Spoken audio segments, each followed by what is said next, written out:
தற்போது விளக்கமறியலில் வைக்கப்பட்டுள்ள போலீஸ் மா அதிபர் தேசபந்து தென்னகோனுக்கு விசேட பாதுகாப்பு வழங்க நடவடிக்கை எடுக்கப்பட்டுள்ளதாக சிறைச்சாலைகள் திணைக்களம் தெரிவித்துள்ளது.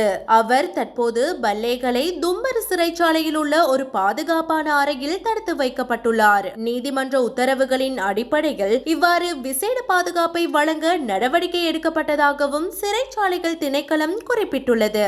மாத்தறை நீதவான் நீதிமன்றத்தில் சரணடைந்த போலீஸ் மா அதிபர் தேசபந்து தென்னகோன் ஒரு நாள் விளக்கமறியலில் வைக்கப்பட்டு மறுநாள் மீண்டும் நீதிமன்றத்தில் ஆஜர்படுத்தப்பட்டார். பின்னர் அவரின் பிணை விண்ணப்பம் மாத்தறை நீதவான் நீதிமன்றால் நிராகரிக்கப்பட்டு ஏப்ரல் 3 வரை விளக்கமறியலில் வைக்கப்பட்டார். 2023 டிசம்பர் 31 அன்று மாத்தறை வெலிகாமவில் உள்ள ஹோட்டல் ஒன்றுக்கு அருகில் நடந்த துப்பாக்கிச் சூட்டு சம்பவத்தில் கொழும்பு குற்றவியல் பிரிவின் அதிகாரி ஒருவர் உயிரிழந்த சம்பவம் தொடர்பில் தேசபந்து தென்னகோன் மீது குற்றம் சாட்டப்பட்டுள்ளது. இந்நிலையில் தேசபந்து தென்னகோன் நீதிமன்ற உத்தரவை அவமதித்து சுமார் 20 நாட்கள் தலைமறைவாக இருந்த நிலையில் கடந்த புதன்கிழமை காலை மாத்தறை நீதவான் நீதிமன்றத்தில் சரணடைந்ததை அடுத்து ஏப்ரல் மாதம் 3 வரை தொடர்ந்து விளக்கமறியலில் வைக்கப்பட்டுள்ளமை குறிப்பிடத்தக்கது.